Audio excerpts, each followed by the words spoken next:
Seperti apa calon suami idaman kamu? Hal apa yang Terkonyol dalam hidup kamu yang pernah kamu lakukan? Iya. Seandainya waktu bisa diputar kembali, apa yang akan kamu lakukan atau perbaiki di masa itu? Mengapa kamu putus dengan mantan kamu? Kenapa dia bisa memilih menikah dengan orang lain? Hal yang paling menyakitkan dalam hidupmu, hal yang paling menjijikkan dalam hidupmu selama ini. Orang yang sangat berperan penting dalam hidup kamu.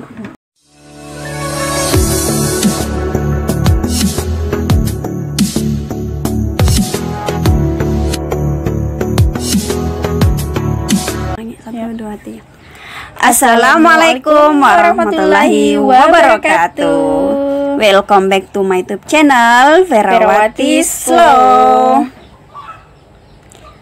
Kita mau apa ini? Jadi hari ini kita akan memberikan pertanyaan Q&A seperti itu.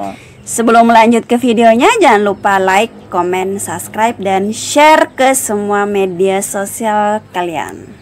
Pertanyaan pertama, hal apa yang terkonyol dalam hidup kamu yang pernah kamu lakukan? Iya. Yang pertama siapa? Kamu dulu deh. Oke, saya. Hal terkonyol dalam hidup saya yang pernah saya lakukan yaitu pada saat saya mencuri bunga, guys. Kemudian sampai saya dikejar-kejar orang, guys. Saya sembunyi dalam WC. Terus di dalam WC itu saya kencing di celana, guys. Teman-teman saya kencing di celana saking paniknya. Karena di situ, guys, penjaga sekolahnya itu kejar-kejar kita. Jadi saya sembunyi dalam WC. Terus itu penjaganya mau masuk ke dalam WC, guys. Terus giliran aku ya. Giliran kamu jawab. Hal yang terkonyol yang pernah kamu lakukan dalam hidup kamu. Dalam hidup aku tepat juga sih, kayaknya kita hampir mirip ya. Itu waktu saya SD juga, pas pulang sekolah kan mau hujan deras nih. Terus pengaruh hujan deras itu bawaannya pengen pipis gitu ya. Pengen pipis, udah kebelet banget pas di jalan lagi naik sepeda pulang sekolah. Terus hujannya udah makin dekat, pipis pun udah semakin pengen. Nah, pas bersamaan tuh hujannya sama pipis aku turun. Kebayang gak sih, sampai sekarang nggak pernah lupa tuh. Tapi waktu SD pernah nggak berak di celana? Nggak pernah sih, alhamdulillah nggak pernah dong. Pipis di celana waktu selain yang hujan-hujan itu? Nggak pernah juga. Kalau di kasur? Kalau di kasur saya nggak tahu. Saya pernah loh, guys, pipis di celana waktu ngompol, waktu tidur. Sudah SMA banget ya, penjor. Sudah SMA. Oke, pertanyaan kedua. Pertanyaan kedua yaitu Seperti apa calon suami idaman kamu? Oke, dari Rana ya. Aku sih yang pastinya baik dan bertanggung jawab. Catat ya, guys, baik, bertanggung jawab. Nggak mesti ganteng sih, nggak mesti kaya. Yang penting dia baik, jujur, dan pengertian. Itu aja, aku simpel kok. Kalau misalnya mau dibilang tajir, nggak usah lah. Yang penting dari hatinya udah kaya. Aku mah nerima apa adanya. Dari sesi pekerjaan enggak ada.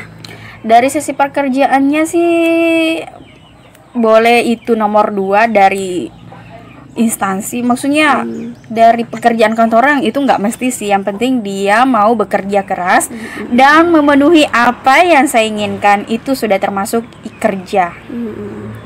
Iya, seperti itu aja kok.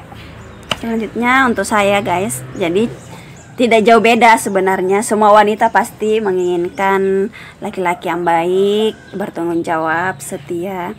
Tapi saya itu yang utama itu agamanya, guys. Agama ya. Kalau agamanya sudah bagus, pasti semuanya sudah bagus. Kalau agamanya bagus, pasti bertanggung jawab, setia, jujur, semuanya yang baik-baik, pekerja keras, menafkahi. Kalau agamanya sudah bagus.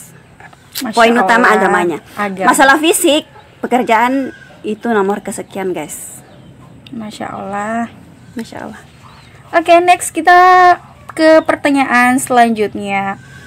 Seandainya waktu bisa diputar kembali, apa yang akan kamu lakukan atau perbaiki di masa itu? Siapa dulu ini? Kamu dong. Seandainya waktu bisa diputar kembali, Saya ingin memperbaiki masa-masa sekolah saya guys. Ya nilaiku sangat buruk. Karena dulu itu saya itu orangnya paling malas untuk belajar. Dan sekarang saya menyesal kalau lihat rapor waktu masih sekolah SD, SMP, SMA. Saya sangat menyesal kenapa nilaiku seperti ini. Setelah saya sadar waktu kuliah itu nilaiku sudah gak baik guys. Dan bisa dibilang lebih baik dari teman-teman saya yang lain. Tapi waktu SD, SMP, SMA nilaiku paling buruk guys. Jadi cuma rapor aja nih yang seandainya ada waktu yang bisa diulang mau diperbaiki, nggak ada kesalahan-kesalahan yang fatal dengan orang lain atau bagaimana? Kalau itu sekarang nggak kepikiran sih, mungkin ada Tapi lupa ya. mungkin lupa. Iya. Oke, selanjutnya aku ya. Iya. Kesalahan terbesar aku itu yaitu mencintai orang yang salah. Itu kesalahan terbesar. Seandainya aku tahu mencintai bukan orang yang tepat, seandainya kita semua punya indera keenam untuk melihat sisi lain dari orang tersebut, saya tidak akan mencintai siapapun kecuali orang tuaku. Karena saya sadar ternyata kedua orang tuaku lah yang tidak bisa saya gantikan. Kalau kesalahan banyak sih kesalahan yang saya perbuat. Contoh, aku bohongin orang tua saya, bilangnya mau bayar alma mater lah pada saat kuliah. Taunya aku pergi makan, pergi belanja sama teman-teman. Aku mau kerja kelompok bareng teman-teman kuliah. Sebenarnya saya nggak pergi, saya perginya refreshing, piknik sama mereka. Masya Allah banget. Kalau itu mau dipikir terlalu banyak dosa saya, terutama kepada kedua orang tua saya. Buat mamiku sama taku, saya minta maaf sekali lagi. Lewat video ini mungkin saya nggak bisa sih menyalurkan perasaan saya di depan mereka. Maklumlah, aku nggak bisa menahan perasaan, bawahnya pengen nangis. Tapi lewat video ini saya sangat minta maaf kepada mereka berdua yang telah membesarkan saya, menemani saya sampai di titik ini. Itu yang saya ingin lakukan, tidak mau memberikan kepalsuan-kepalsuan kepada mereka. Itu aja kok. Sebenarnya masih banyak, cuman durasi ya diingat. Oke, jadi selanjutnya mengenai tentang cinta nih, kita ada satu pertanyaan, yaitu mengapa kamu putus dengan mantan kamu? Siapa yang mau jawab duluan nih? Kamu. Aku ya. Alasan. Pasti udah tepat dong. Tahu nggak berita kemarin? Pasti kamu nggak. Aduh. Berita apa tuh? Tentang masalah pertanyaan ini tuh, kayaknya apa ya, privasi banget, tapi nggak apa-apa lah demi channel Ferawati Slow, kita ungkap di sini aja. Kenapa saya bisa putus dengan mantan aku? Sebenarnya saya nggak pernah diputusin, cuma karena situasi dan kondisinya yang membuat saya memutuskan sesuatu yang berhubungan tentangnya asik, yaitu karena dia menikah dengan orang lain. Dia pacaran sama saya, tapi kok menikahnya sama orang lain sih? Kapan itu? Kapan ya? Baru-baru. Udah lama juga sih. Sakit ya guys kalau ditinggal nikah. Kalau kamu apa? Aku udah pernah pacaran. Oh my god. Iya guys, pernah dekat sama cowok. Iya, dekat, mau menikah, tapi pacaran nggak pernah guys. Pacaran nggak pernah, alhamdulillah ya. Jadi nggak pernah patah hati dong. Pernah lah, pernah dulu itu udah hampir mau nikah. Udah hampir mau nikah. Keluarga sama keluarga itu sudah baku kabar-kabari, sudah setuju. Tapi nggak tahu kenapa tiba-tiba menghilang tanpa kabar. Oh, ghosting ya? Artinya zaman sekarang ghosting. Terus nikahnya sama orang lain guys. Ya Allah, sakit nggak tuh? Kamu tuh nggak sakit-sakit amat. Aku tuh dia tuh nikahnya sama teman aku sendiri loh. Baik banget kan? Tapi nggak apa-apa lah, mungkin itu pilihan yang terbaik buat dia. Bukan jodoh ya, guys. buat kamu yang nikah dengan pilihanmu, selamat, semoga hidupnya sakinah mawaddah warahmah. Nggak boleh menebar kebencian ya guys. Oke, gimana udah nih? Kita melangkah ke pertanyaan selanjutnya, yaitu kenapa dia bisa memilih menikah dengan orang lain? Kok gitu sih pertanyaannya? Kita nggak tahu. Kalau saya guys nggak tahu alasannya kenapa. Coba deh kamu. Gimana ya, mau dibilang yang aku nggak bisa tebak sih, cuman ya prediksi. Karena mungkin dia lebih memilih orang lain karena dari saya tidak bisa memberikan yang terbaik buat dia, dan apa yang dia cari selama ini dalam hidupnya nggak ada sama aku gitu. Itu simpel aja kok. Aku ndak usah banyak berkomentar guys. Hal yang paling menyakitkan dalam hidupmu apa ya? Hal yang paling menyakitkan. Kamu dulu deh jawabnya. Kalau aku cerita guys, bisa-bisa saya menangis. Apa sih, penasaran deh. Hal yang paling menyakitkan itu ketika bapak saya sakit guys, dan sebenarnya mau dirujuk, tapi kita ndak bisa rujuk. Ya Allah, di situ sakit sekali. Kita ndak bisa berbuat apa-apa guys. Kita lihat bapak kesakitan setiap hari, teriak-teriak. Itu hal yang paling menyakitkan. Tapi saya ndak usah cerita secara detail ya guys, bisa-bisa saya menangis. Aduh, sabar ya. Saya tidak mau menangis lagi guys. Semua yang hidup akan pasti kembali. Ya sabar ya sayang. Bisa menangis tapi jangan di depan umum ya guys. Ya, cukup doakan. Cukup doakan. Semoga diterima di sisi Allah Subhanahu wa taala. Amin. Karena sebenarnya guys, kalau bisa ditanya seperti apa laki-laki idaman kalian kamu itu, jawabannya itu semua ada di bapak saya guys. Sabar, penyayang, perhatian. Kalau saya pikir juga tidak ada seorang bapak yang lebih baik dari bapak saya guys. Masya Allah ya. Idaman sekali, idola saya. Kalau mau punya suami seperti bapak aku lah. Tuh guys. Oke, sekarang giliran aku ya. Kamu? Hal yang paling menyakitkan dalam hidup itu banyak sih. Soalnya saya tuh paling, mungkin saking disayangnya sama Allah ya, aku selalu dikasih cobaan yang berat. Segala uji yang datang silih berganti. Tapi alhamdulillah saya sudah melewatinya dengan baik, tenang, sabar, dan ikhlas. Yang paling menyakitkan itu ketika aku pernah sih, ketika waktu kuliah dulu, saya mau bayar SPP, tapi orang tua tidak punya uang. Jadi saya jual emas pribadi saya untuk bayar itu yang paling hal menyakitkan sih. Banyak sih sebenarnya, cuma itu privasi. Jadi iya, saya berapa tahun berteman dengan dia guys, saya baru tahu ceritanya juga ini. Jadi privasi sekali ya. Iya, privasi banget sih. Banyak sih yang sebenarnya hal yang menyakitkan, tapi cukup itu sih yang bisa saya ungkap di sini. Gitu. Oke. Ke pertanyaan selanjutnya, apalagi ya? Hal yang paling menjijikkan. Aduh, bahaya banget ini. Hal yang paling menjijikkan dalam hidupmu selama ini apa ya? Kamu dulu deh. Kalau aku guys, aduh, kayaknya bau-baunya nih. Lucu guys. Ini saya pernah jalan-jalan ke Kecamatan Kahu, ya guys. Terus saya singgah di musola untuk buang air besar. Saya masuk karena sudah kebelet ya guys. Saya lari ke dalam musola, ke WC-nya. Terus saya masuk buang air besar, lega, alhamdulillah ya, lega. Setelah selesai, saya mau bersihkan ya guys. Ternyata di dalam kamar mandi tidak ada air. Ya Allah, mampus. Oh my god. Bisa dibayangkan guys, kita sudah buang air besar, mau dibersihkan tapi tidak ada air. Oke, aku apa ya hal menjijikkan dalam hidup aku? Oh iya, hal menjijikkan dalam hidup aku yaitu kan di depan rumah saya ada saluran atau pengairan irigasi. Pas waktu masih kecil itu aku berenang dong di pengairan irigasi itu.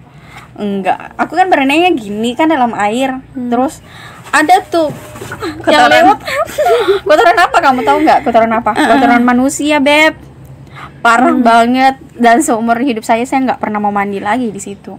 Masa kita lagi berenang terus ada yang lewat 1, 2, 3. Aduh.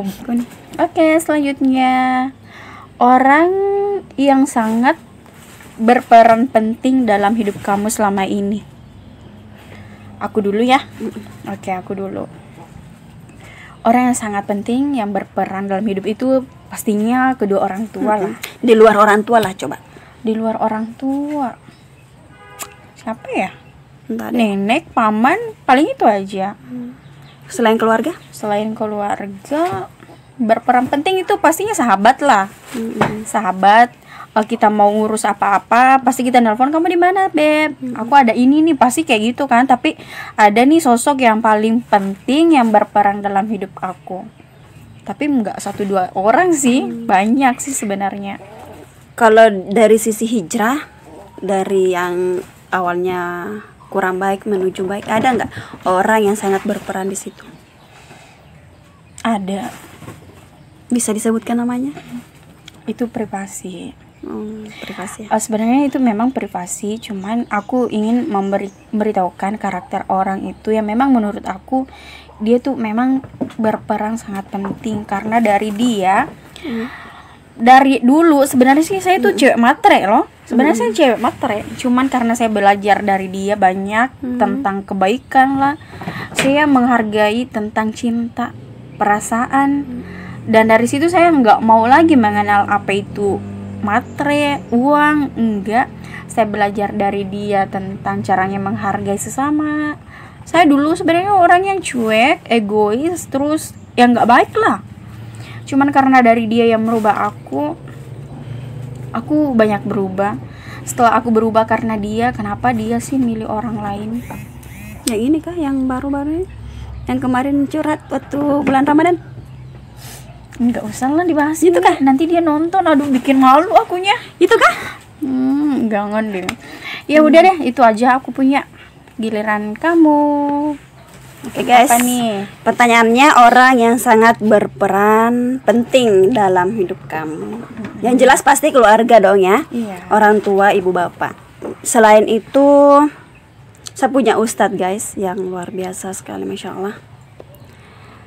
Kenapa saya bisa seperti ini?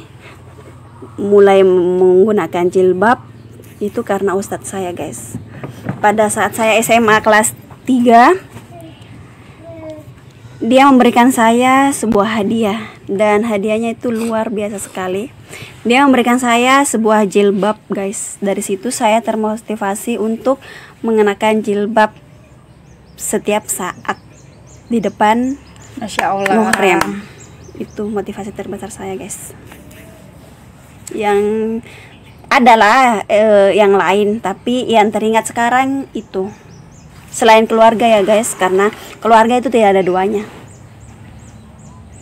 Ini video bisa jadi 2 part nih ya, part 1 sama part 2, posting 2 kali karena ini sudah 20 menit. Oh ya, untuk pertanyaan terakhir, kamu mau nggak kasih aku tantangan apa kayak gitu? Jadi tantangan apa ya? Tapi jangan tantangan yang berat-berat deh. Bisa tidak isi tasnya dikeluarkan, perlihatkan kepada teman-teman. Aduh bobo. Apa sih isi dalam tasnya? Aduh, mudah-mudahan nggak ada foto cowok ya. Maksudnya uan gitu juga. Oh, saya ambilkan tasnya ya guys. Aduh, bahaya banget ini guys. Ini tasnya guys. Oh my God. Coba. Tasnya. Atau saya buka aja. Kita buka ya guys, sama-sama. Demi followers ya. Kita buka dari demi tas subscriber. Pertama di sini, di depan dulu, di depan. Apa ya kira-kira tas apa ya kira-kira isinya? Ini selama aku. Ini kan dia kan bintang tamu ya guys, jadi digituin. Yang pertama ini ada parfum guys. Yang pastinya nggak pernah ketinggalan sih. Ini biasanya cewek-cewek, biar cowok koleksi ini cowok. Parfum isi ulang. Oh my God. Parfum. Iya, parfum. Terus ini apa guys? Oh itu. Oh, kutek. Iya, benar. Ini kutek guys. Parfum, kutek. Juga. Kemudian ada uang guys. Itu dipakai pada saat lagi dapat aja ya guys ya. Enggak dipakai selama-lamanya sih. Kutek dipakai pada saat lagi dapat aja. Kemudian ini ada uang. Ada sejumlah uang sedikit. Nggak usah dihitung ya guys. Kemudian ini ada ini ada kalung. Ini kayaknya saya kenal ini kalung. Kayak apa sih? Udah asing, oh my God deh. Saya sering lihat kalung-kalung begini.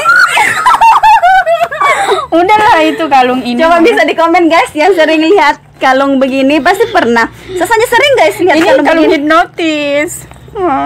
Ini bisa di komen ya guys Ini ada uang koin masih laku ya guys. Uang koin. Kalau di Papua guys bayar ini parkiran. di Papua guys uang koin tidak ada lagi seperti ini tidak laku. Oke. Tidak laku di Papua begitu.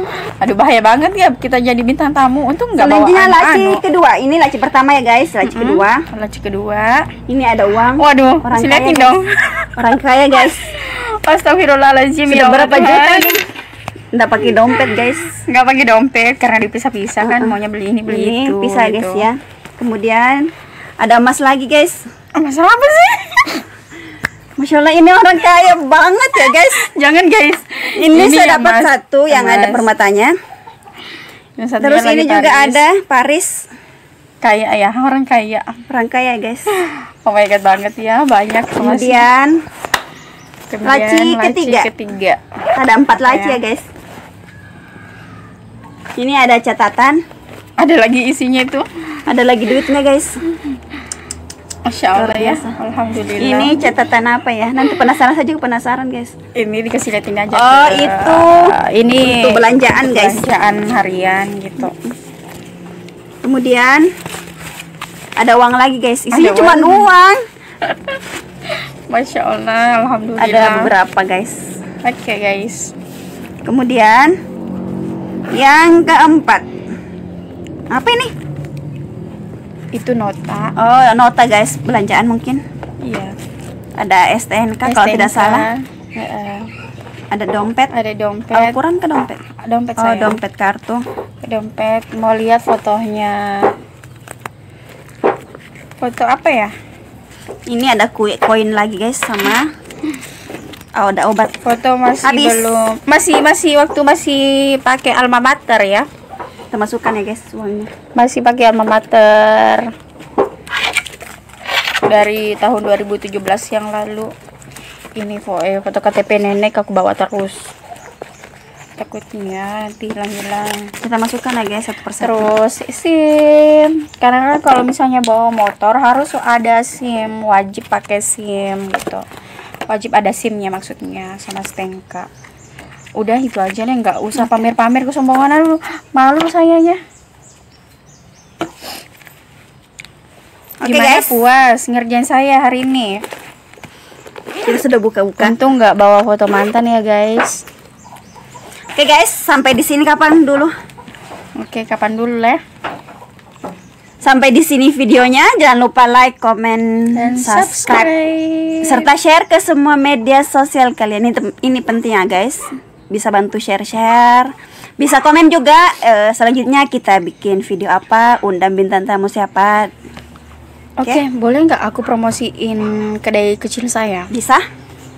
Oke guys, aku ada sedikit kedai, satu kedai bukan sedikit ya, satu kedai yang baru saya akan openkan mulai hari ini. Ada pesanan green tea sama Thai tea dan banyak lagi minuman jenis lainnya. Harganya sesuai dompet aja, minimalis dan bisa pengantaran. Bisa pengantaran itu daerah Labuku atau Ulu Balang, minimal pengambilan 3 pieces dan membeli 5 piece itu gratis 1 piece. Harga mulai dari 5.000 sampai 15.000. Oke guys, dicatat ya guys alamatnya. Iya. Jadi untuk area Salongmeko ya guys bisa Bisa. ke sana. Tondra ke Juara. Ulu Balang, Salomeko sama se-Kabupaten Bone semuanya bisa. Oke guys. Oke, Cukup? guys, cukup. Assalamualaikum warahmatullahi wabarakatuh. Waalaikumsalam warahmatullahi wabarakatuh. Bye bye.